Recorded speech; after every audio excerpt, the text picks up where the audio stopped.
الحمدللہ، اللہ تعالیٰ کا لاکھ لاکھ شکر ہے کہ مالک الملک نے اپنی یاد کی توفیق اور موقع عطا فرمایا۔ لاکھوں اور کروڑوں درود حضرت محمد مصطفیٰ صلی اللہ علیہ وآلہ وسلم پر، جن کے طفیل مالک الملک نے یہ مہربانی عطا فرمائی۔ سامعین کرام، اللہ تعالیٰ نے قرآن پاک میں ارشاد فرمایا، اعوذ باللہ من الشیطان الرجیم، بسم اللہ الرحمن الرحیم، وَلَا يَحْزُنْكَ قَوْلُهُمْ إِنَّ الْعِزَّةَ لِلَّهِ جَمِيعًا هُوَ السَّمِيعُ الْعَلِيمُ أَلَا إِنَّ لِلَّهِ مَنْ فِي السَّمَاوَاتِ وَمَنْ فِي الْأَرْضِ وَمَا يَتَّبِعُ الَّذِينَ يَدْعُونَ مِن دُونِ اللَّهِ شُرَكَاءَ إِن يَتَّبِعُونَ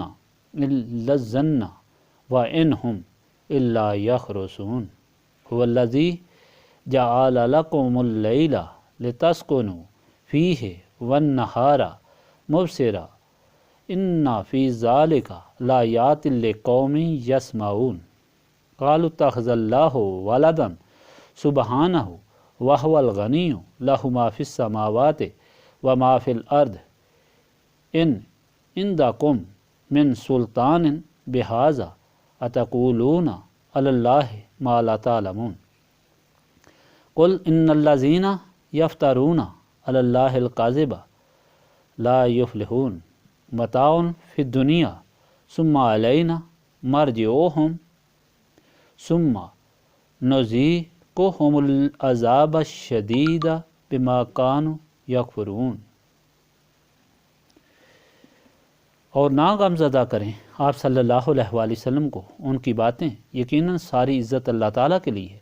وہ سب کچھ جاننے والا سننے والا ہے۔ خبردار، بے شک اللہ تعالیٰ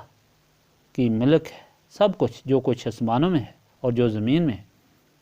اور نہیں پیروی کر رہے جو پکار رہے ہیں اللہ تعالیٰ کے سوا شریکوں کو،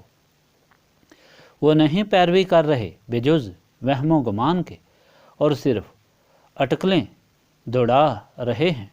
وہی ہے جس نے بنائی تمہارے لیے رات تاکہ تم آرام کرو اس میں، اور روشن بنایا دن، بے شک ان میں نشانیاں ہیں ان لوگوں کے لیے جو سنتے ہیں۔ اور انہوں نے کہا، بنا لیے ہے اللہ تعالیٰ نے کسی کو بیٹا، وہ پاک ہے، وہ تو بے نیاز ہے، اسی کا ہے جو کچھ آسمانوں میں ہے اور جو کچھ زمینوں میں ہے۔ نہیں ہے تمہارے پاس کوئی دلیل اس کی، کیا بہتان باندھتے ہو اللہ تعالیٰ پر جس کا تمہارے پاس کوئی علم ہی نہیں؟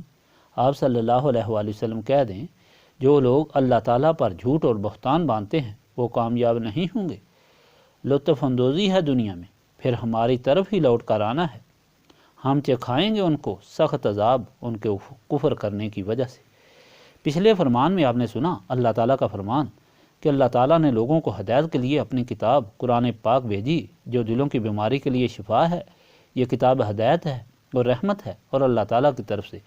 مومنین کے لیے، جو اللہ تعالیٰ کی طرف سے انسانیت پر فضل اور مہربانی ہوئی۔ اس لیے اللہ تعالیٰ کا شکر ادا کرنا چاہیے، کیونکہ یہ ان سب چیزوں سے بڑی نعمت ہے جن کو لوگ جمع کرتے ہیں۔ اس کی وضاحت میں آپ کو بتایا تھا کہ یہ مہربانیاں ہیں، ان سے مستفید صرف وہی ہوتے ہیں جو مومنین ہیں، اور مومن وہ ہے جو نبی پاک صلی اللہ علیہ وآلہ وسلم کے فرمان کے مطابق نبی پاک صلی اللہ علیہ وآلہ وسلم سے محبت اپنی جان، مال، ماں باپ، اولاد سے زیادہ رکھتا ہے، یعنی جو کامل اطاعت رسول صلی اللہ علیہ وآلہ وسلم کرتا ہے، اور جس کو نسبت رسولی صلی اللہ علیہ وآلہ وسلم حاصل ہے۔ گویا قرآن پاک کی ہدایت شفا ہے، اور اسے سمجھ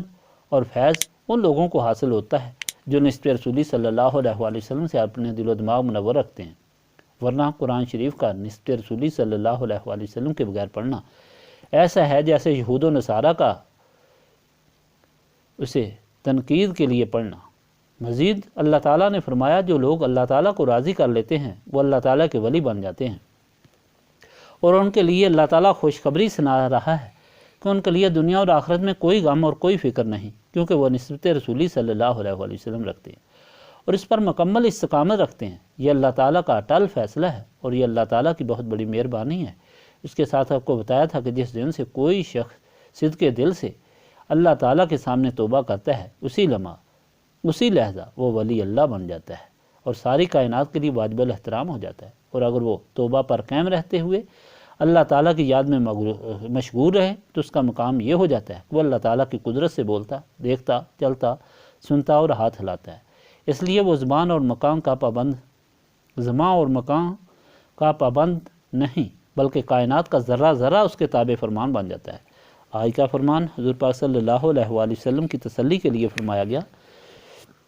ان مہربانیوں کے باوجود شیطان کے پنجے میں پھنسے ہوئے لوگ اپنی ہر درمی پر قائم رہے اور اس عظیم کتاب کو، جو سینوں کے لیے شفا، دل و دماغ کو منور کرنے والی کلام، قلب کو سکون کا سامان مہیا کرنے والی، ہر مصیبت کا علاج، راہ ہدایت اور مشعل راہ قرار دیا گیا، منکرین نے اس کی صداقت سے انکار کیا۔ اس وجہ سے حضور پاک صلی اللہ علیہ وآلہ وسلم کو ملال ہوا، جو اللہ تعالیٰ کو گوارا نے گوارا نہ فرمایا۔ آپ صلی اللہ علیہ وآلہ وسلم کو فرمایا غم زدہ نہ ہوں، یہ حیوان ہیں اور بے سمجھ ہیں جو اس قسم کی حرکات کرتے ہیں۔ اللہ تعالیٰ نے اعلان فرما دیا کہ عزت ساری اللہ تعالیٰ کے لیے، ایسی عظیم طاقت اللہ تعالیٰ کی ہے، اور ہوش سے سن لو کہ آسمان اور زمین میں جو کچھ ہے وہ اللہ تعالیٰ کا ہے۔ وہ اللہ تعالیٰ ہر چیز کو جانتا ہے اور سنتا ہے، کوئی چیز اس سے پوشیدہ نہیں۔ جو لوگ اللہ تعالیٰ کے ساتھ شریک ٹھہراتے ہیں ان کے پاس کوئی دلیل نہیں، وہ صرف اپنے وہم و گمان کے مطابق باتیں کرتے ہیں جو شیطان ان کے دلوں میں پیدا کرتا ہے، ورنہ اس سے اللہ تعالیٰ کی کوئی اولاد نہیں، وہ کسی کا محتاج نہیں، کوئی اس کی ذات و صفات میں شریک نہیں، وہ وحدہ لا شریک ہے اور ہر چیز کا مالک ہے۔ اگر کائنات ہی کو دیکھا جائے، ہر چیز اسی کی تخلیق ہے جس میں کسی کا کوئی حصہ نہیں، اور اس نے سب چیز انسان کی ضرورت کے لیے پیدا کی، اور ہر چیز اسی اللہ تعالیٰ کی عبادت کرتی ہے۔ دیکھو اللہ تعالیٰ کے کتنے احسانات ہیں تم پر۔ اللہ تعالیٰ نے تمہارے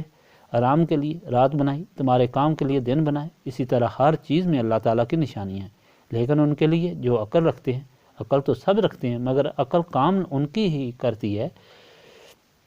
جو شیطان کے تسلط سے آزاد ہوں اور نسبت رسولی صلی اللہ علیہ وآلہ وسلم سے منور ہوں۔